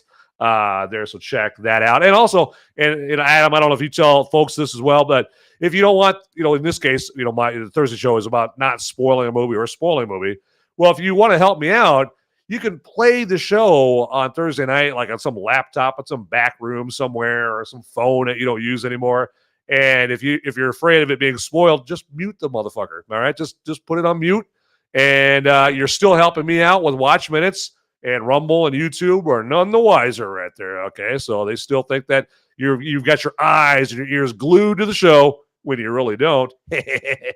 All right, so that's Thursday night right there. And one of the other segments I always do here on this one is this movie a woke after school special? Because as you would imagine, Adam, people appreciate getting a heads up about whether a movie is a woke after school special. I mean, it's one thing. It's enough if the movie is a piece of shit and it's just not entertaining. But when you lump some, terrible, bad, old-fashioned woke crap on top of the movie just sucking in general, that makes it extra sucky, right? And so I want to save people some money, because it's one thing, if it's just me going to the movies, that's one thing. But yeah, if you're a mom, dad, and you're dragging, your whole brood out there, you got 9 kids, and you're spending $200 or whatever, to go see the movie, you would appreciate a heads up ahead of time as to whether that movie is a woke after school special or not. And so that's what this whole next segment is all about. So I'm just trying to help out my fellow man, like Rosie with her schnitzel there. So, but so to this, with the Naked Gun, and if whether or not it's a woke after school special, I would say it's not really. I hesitate saying that, because I mean, if I was really doing like a colonoscopy level woke inspection for this movie, I guess you could say that there's like one comedic back and forth that could be considered woke. But ironically, it's one of my favorite comedy exchanges in the movie between Liam Neeson and another character, and I'm not going to spoil it because it's just too good. When you see it live in the movie yourself for the first time right there, but it's a whole back and forth exchange between Liam Neeson and a bartender that plays on the easily debunked woke lie that cops show more bias in the shooting of black people, right? And I mean, and it's I say easily debunked because hell, just look up. There was that Harvard economics professor, Roland Fryer, that did that very robust study about all this. I mean, he had 8 research assistants helping him out the first time he did it, and then he got a whole new, fresh crew of 8 new research assistants, and they did this Harvard study that showed that no, there's no bias in the shootings of blacks right there. Now, to those people that would be like, oh yeah, Van, well, that's probably just some study from some uppity white professor at Harvard. Newsflash. Roland Fryer is black. So, Roland Fryer, the guy who did this Harvard study, is a black guy. And a liberal who hardcore believed that absolutely that cops are targeting black people. That's why he had to keep on repeating the test or the study, because he could not believe what they found was accurate. He absolutely believes, and he had to come out and say, look, I believed 100% that absolutely cops were targeting black people, and the study completely debunks that. And the dude I can't remember if he lost his job, he got death threats and everything. And that dude was not a conservative. He was absolutely a leftist black man. But you're right. It came out 100% that there is no evidence to show that cops are targeting black people. Absolutely right there. So, you know what? I mean, the research don't lie. I mean, he did some, very in-depth research on that, and it's sad that it's got to be a black guy doing it, so then people will actually believe you. I mean, I'm not saying black guy shouldn't have done the research or whatnot, but where I'm going with that, if some white guy named Edwin Finkelstein had done it, people like, well, of course the research is, you can't trust it. It's from a white guy, but since it's, from this black guy, then it's got that extra gravitas to it. But I mean, he had colleagues of him saying, whatever you do, don't release it, man. You'll ruin your career. And like you're saying, he had death threats. He had to have, armed security with him just because, he dared to expose the truth that went against, the chosen bullshit narrative out there. So, but like I said, I do let a little politics, dip its toe into my movie show right here. So that's a grand example of it right there. So in the movie, when they do that, are they actually really leaning into it as a joke, or trying to really make you believe that cops are targeting black people? They don't. It's kind of more passive, It's kind of it's not like they're really, it's not like they say the lines, they do the exchange, and then they look at the movie's going, really think about it, like nothing like that. They don't force it on you. It's just kind of it's a funny exchange right there, but at the same time, I'm like, all right, it's funny, but it's based on a false premise there. But you'll recognize it, no doubt. When you'll see it, you'll be like, oh, yeah, that's that exchange that Van was talking about it. No doubt. This is what he was talking about with that. So, because I asked that because there's always the examples of whether it's a joke or not. Because I mean, we can say shit as a fucking joke. That's fine. Like we're talking with Kill Tony, they make racist jokes all the damn time with black people all over the damn place, and they fucking laugh at it. But it's it's an example I'm thinking of, like what I was trying to compare it to is like Rick and Morty, where I can't remember what the setup of the joke. There was a joke talking about racism or something like that, and then Rick goes, I hear you, man, cops are racist. And it wasn't even a joke. It's like you just fucking threw that in there. That's purely propaganda. That Rick, who's supposed to be this deplorable fucking individual, they don't make him to be a true fucking hero. He's like an anti-hero, right? But for him to throw out, I hear you, man, cops are racist, that wasn't even a joke. That's just pure propaganda is what that was. Yeah, exactly. You're not even going to the trouble of putting a comedic spin on it, or like wrapping it up in a joke or anything like that.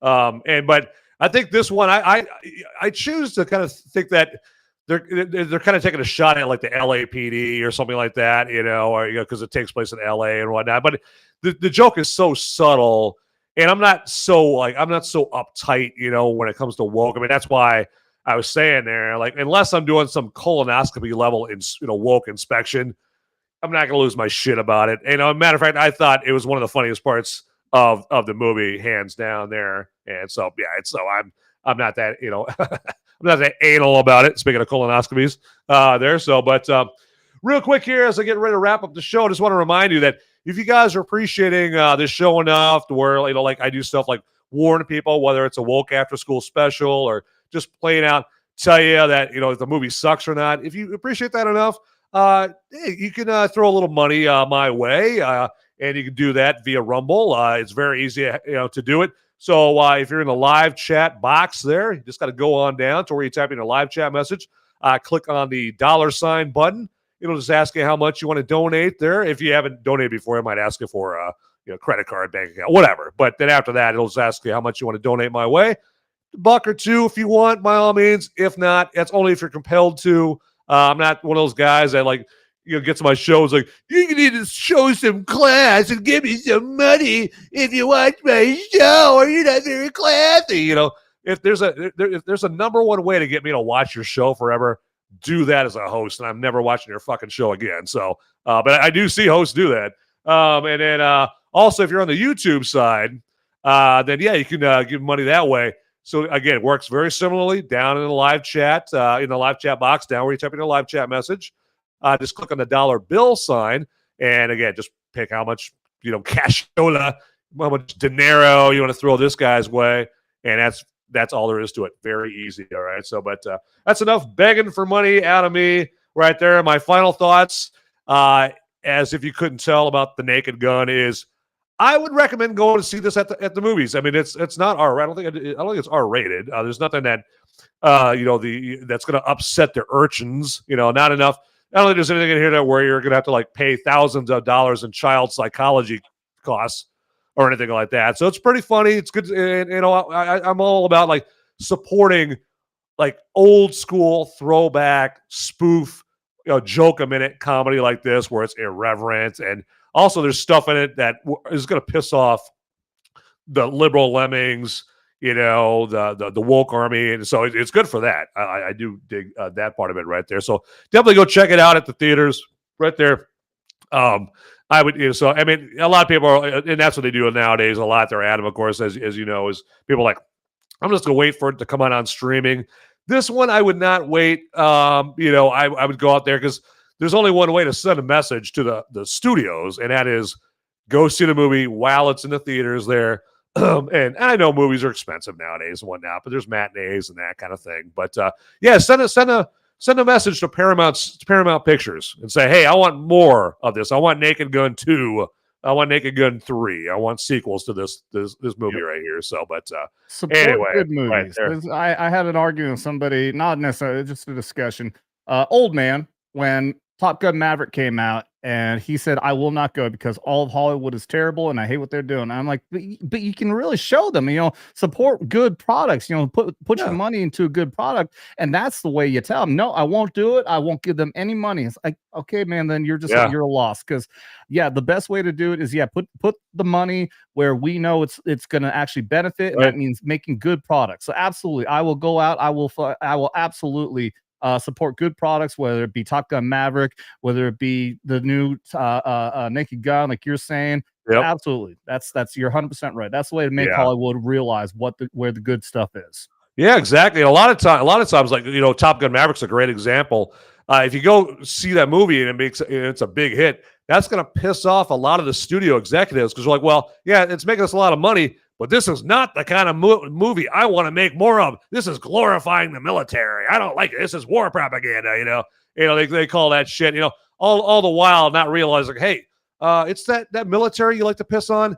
It's that military is one of the only reasons that China isn't invading our country right now. Okay, so show some respect for our military, there, Hollywood executives. But it's another good message you can send is, I want to see more patriotic movies. Another movie I would definitely go see at the theaters right now to send that good message to them about making more of this kind of movie is F1. I don't know if you've seen F1 with Brad Pitt. I want to. Oh God, go see that. It's actually re-releasing it in IMAX. I don't know if it's this weekend or this upcoming weekend. But if you have an IMAX theater anywhere near you, I would definitely see it in IMAX. But F1 is it's like Top Gun Maverick, but on a racetrack. And I know people, a lot of people's initial inclination or their initial impression of it is, well, it's just a racing movie. It's about F1. I don't watch F1.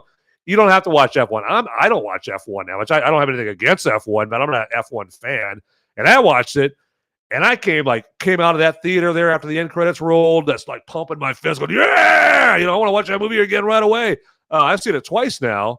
And another thing that'll happen after you watch F1, you leave the theater, is it's got a fantastic Hans Zimmer soundtrack that you're going to be blasting in your fucking car all the way home, way too loud. You're going to be driving way too fast. I know I did that first time right there. But guys, I'm pretty sure this is true. If the cops bust you for speeding, they will not accept, hey, I was listening to that F1 Hans Zimmer soundtrack. And that's why they will not accept that. You will still get a ticket, unless you've got good cleavage. And then, I don't have good cleavage. I was going to say that. Yeah. Yeah. Yeah. Have you heard there's any truth behind that Tom Cruise is gonna come out with Days of Thunder 2 and make that crossover with F1? I haven't heard him say it, but I've heard Joseph Kosinski, the director of Top Gun Maverick and the director of F1, say that they are planning on doing that right there. So yeah, do like a Cold Trickle Days of Thunder with I can't remember what Brad Pitt's character's name is. Oh, Sonny Hayes. So yeah, a Cold Trickle from Days of Thunder, Sonny Hayes from F1, little crossover right there. That would be badass. Hell that's going to make buku bucks. Yeah, like you were saying, I'm not a race fan in general, but Days of Thunder back in the day, amazing fucking movie. Ford versus Ferrari. All these racing movies are great. And I'm not into racing, but yeah, I mean, I love a good racing movie. They're fucking great. Oh yeah.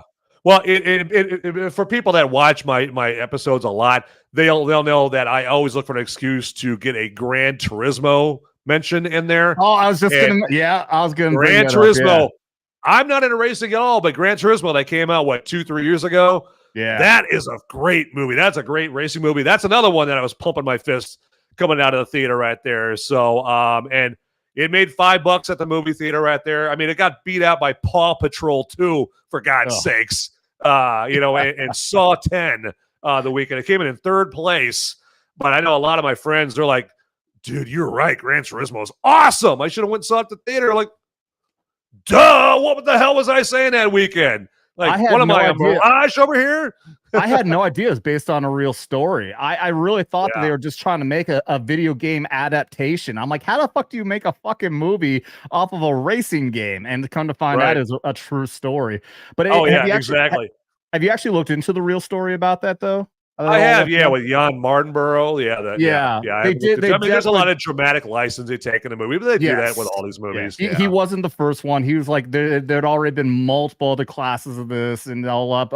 He came out as the most successful. I mean, still though, what amazing story, man. Exactly. Yeah, it's emotional too. It's an emotional movie. Yeah. It's got great racing action in it. It's got a pump you up soundtrack too. Like I said, Lauren Balfe, the same guy who did the Naked Gun soundtrack, did the Gran Turismo soundtrack right there. It's just little soundtracks that, you'll be blasting in your car after the movie's over with there. So, Gran Turismo. I'm pretty sure it's like on Hulu, Netflix, some streaming service. You'll see it out there. So check that out. And then crank the speakers. Crank them up so loud, it blows women's clothes off right there. Yeah. Like the Italian Job. There you go. Then you'll get out of that ticket. Yeah, exactly. Maybe be like a hot female officer, like straight out of a Motley Crue or a Damn Yankees, rock video or something. So crank the music up and then just blast that shirt off of her. Blast that shirt off right there. Woohoo! All right, hey, well, now not only are you getting a ticket, you're going to jail. There you go. So you bet it was worth it. It was totally worth it. There you go. And got Just Gina up in here in the live channel and Rumble side. Welcome. Good to see you here as well. So we'll always like that there. And what do we got here? So it's do that. Give us. Oh yeah, Trevor. Whoa, got Trevor up in here. I haven't seen Trevor in a while. There you go. I'm here. Don't forget about me, Shirley. There you go. There you go. Championing the spirit of the Breakfast Club right there. Don't forget about that guy. Yeah, there you go. I would never forget about you, Trevor.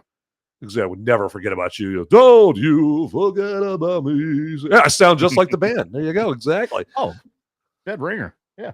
Yeah, exactly. I do have a simple mind, so that does make sense right there. So, but anyway, so Adam, hey, shout out any links, any news of any upcoming projects, shows, whatever, man. The floor is yours, my man. Oh man, if everyone, you can find me at Bet's Talkin. Drop the Junior, find me on all social medias. I am on YouTube, Rumble, all that good stuff. Big on X, and I'm not big on X, but I mean, if you anything you want to find out what's going on, I always post it on X. So that's a great way to follow if you want to see what I got coming up. Yeah, I mean, like I said before, a lot of my popularity comes from my reaction videos. I do Tom McDonald, hashtag Hangover Gang Forever. But yeah, I think I've got some other reaction videos I'm gonna have coming up. I love doing reaction videos to good patriotic music. So I've got some stuff lined up.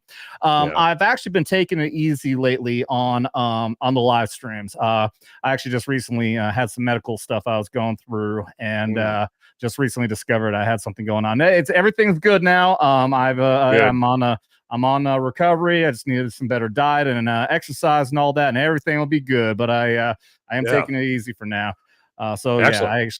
I had a test, and I was extremely worried. Like, I thought, like, oh my God, he's gonna tell me I'm gonna die, and then come to find out, no, you're just eating like shit. Okay, cool. All right, good. Oh yes, so something that's easily. Well, I don't know about easily solvable because good tasting food's hard to give up, but solvable, right? So exactly, yeah. So that was good. I'm going up to Green Bay, Wisconsin next week. I'm gonna be there for the first preseason game for the Packers. Oh yeah, so you're a Packers fan behind you, yeah. Absolutely. Yeah. Me and my buddy's coming down here in a couple days here, Lake of the Ozarks. We're gonna go do some boating and then go watch some Packers play. And we do that every year. We do it every year. Go up there for a game. Dude, I haven't watched the NFL in a few years. Not ever since. Okay, so you're gonna love me for this. I was a Vikings fan when I was an NFL fan right there. Yeah, I know. I was gonna say, don't be jealous, but we don't have a Super Bowl win, and you guys have multiple ones. So anyway, I'm not even gonna go there. But we did make good use of Brett Favre there for a few years after you guys got rid of him. That was nice. After they invited George Floyd's family to the studio or to the stadium there, and then it was like a couple months before George Floyd kicked his drug habit. There was this young kid over in the western suburbs of the Twin Cities. And I can't remember if he got shot and killed or just shot and wounded. I mean, shot and wounded is bad enough. But he was maybe 6 or 7 years old. Just a young kid. I think he was just sleeping in his bedroom, and some gangbangers were having it out in his neighborhood. A round went through the wall and hit him. And I'm like, hey, Vikings, why didn't you invite that family to the stadium right there? That's more worthy of inviting a family to your stadium. But you're going to invite the family of some meth head to your stadium and whatnot. And so that reeked of them just we're going to be all about the current thing. We're just going to yield to the pressure. You're the football team in the town. That George Floyd got himself killed. And so you better invite his family to the stadium. And so I saw that. And that really turned me off, on top of the fact that the NFL turned into the BLM, after that. Not so much anymore. They've kind of gone away from that, except for they still do that that segregation anthem, at the beginning of the year with the Black national anthem. Yeah. I know they still do that, with the Thursday night Super Bowl. They did it. Yeah, so they do. I can't stand that because I'm like, I thought segregation was a bad thing. Why don't we have a national anthem for everybody there? But that's a conversation for another show. That's politics. That's the Politics 101 show there and that kind of thing. So, but anyway, you brought up the Packers right there. I just had to get my my mention in there that I used to be a Vikings fan, but I don't know. You're better off without. Yeah. What's that? You're better off without the Vikings. You're fine. Let's go. I keep thinking the minute I stop being a fan, they're going to win a Super Bowl. Well, clearly that's not true because I haven't been a fan of them in a few years there. But they got my boy J.J. McCarthy from Michigan there as their starting quarterback right there, and that's it's like the sports gods tempting me. Like, we know we're going to get you to watch the Vikings. We even got your boy J.J. McCarthy from Michigan. He's going to be the starting quarterback. I'm like, I just got to get down on bended knee, in front of my bed every night. Like, please, good Lord, grant me the power, the strength to resist. So, yeah. I don't know. We'll see. I don't know if he's going to be good with the Vikings. He might suck. Who knows? After the whole Colin Kaepernick thing, when everyone's taking a knee and all that, I was pretty much like, I used to pay for the NFL ticket and all that. You know, it's like $400 to watch all the games and everything. Doing the fantasy football and all that, I was huge on all that. When all that shit went down, I'm like, no, fuck all this stuff. I'm not supporting the NFL, but I'm still going to support my Packers. At the very least, they're one of, if not the only team, no one ever took a damn knee on the Packers, and they knew because that's a publicly owned team, and Green Bay is that's a red area, man.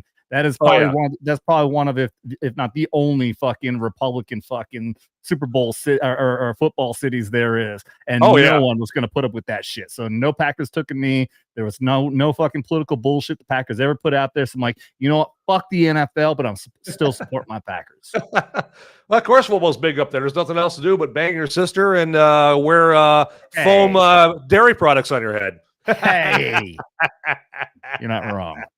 You know what? I have to say though, Lambeau Field, it's a nice facility. But now I say that from hearsay. I'm sure it is. I haven't been up there personally myself, but everybody that I hear goes up there, like Lambeau Field and the Hall of Fame setup they have up there and whatnot.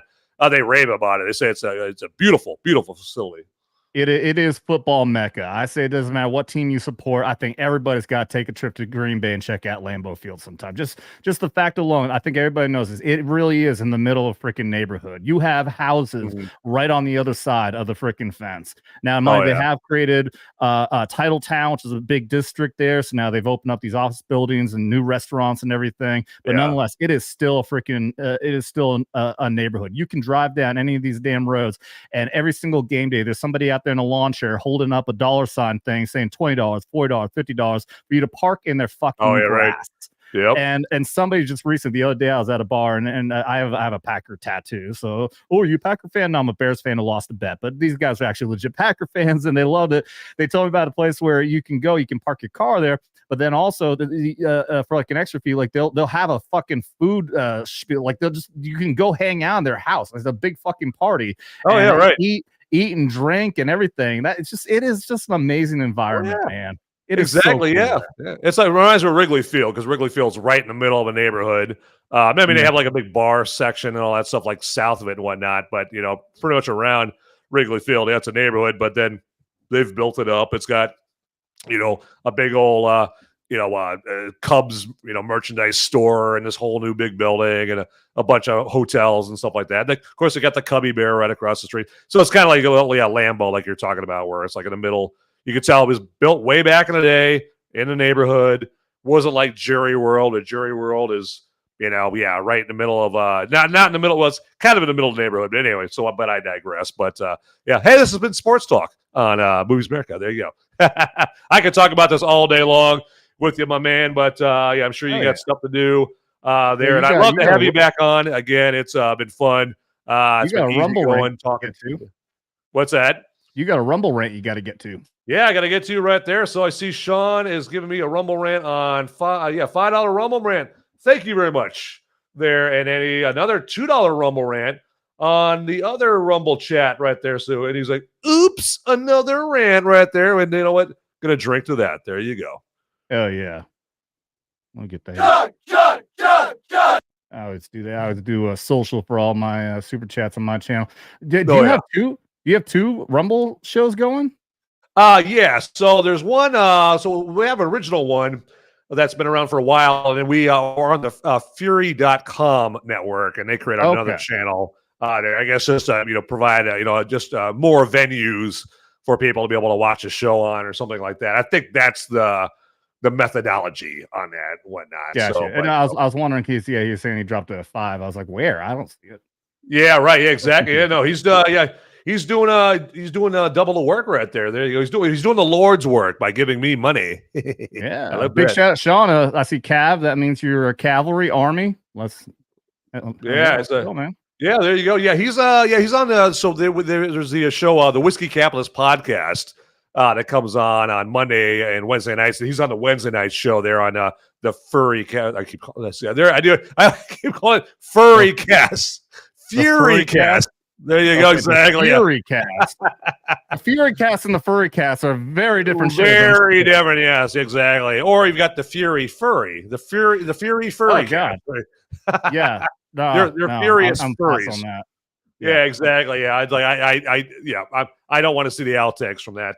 What's worse than a furious furry? Oh shit! Yeah, I don't want to do that. Like a furry on PCP or something. So yeah, right. Yeah, you got a large beaver walking on two legs chasing down the street. Ah!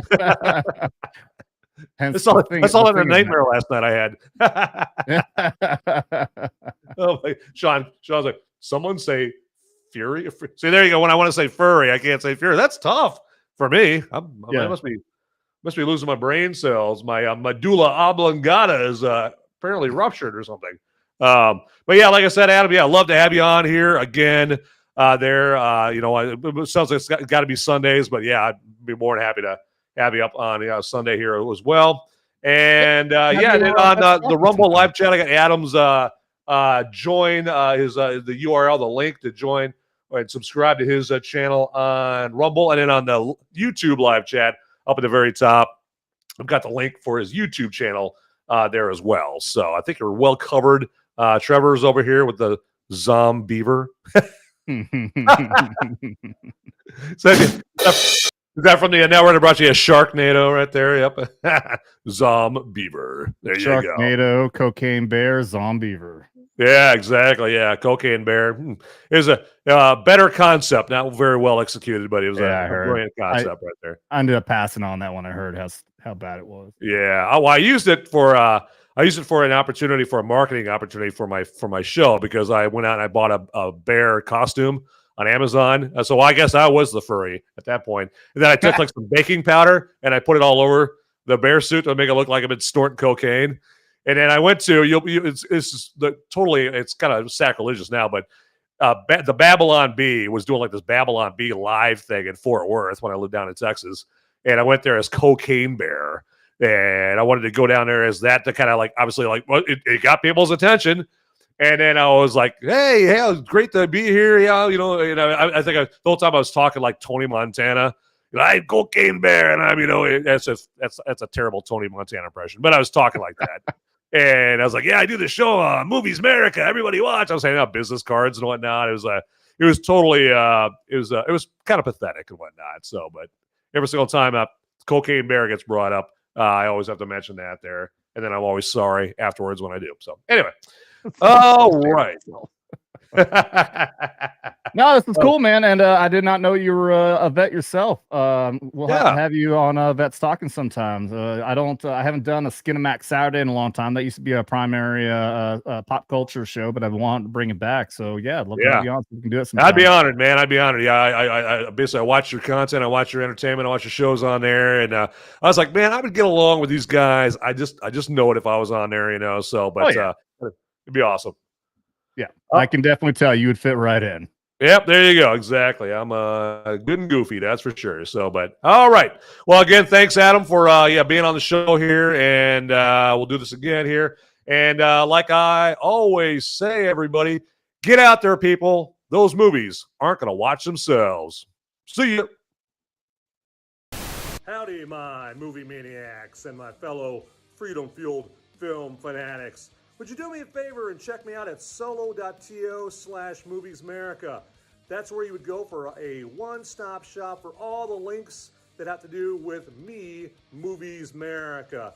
And then also, if you want to check out the audio-only podcast versions of my Movies Merica live episodes, that's my spoiler-free reviews that I do on Sunday, you can go to moviesmerica.com or Apple Podcasts, Google Podcasts, Spotify, iHeartRadio, places like that. And then, actually, if you would also check me out on the social media sites like X and Instagram and Facebook and Gab.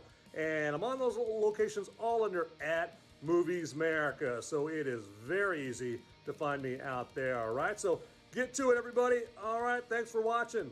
Later.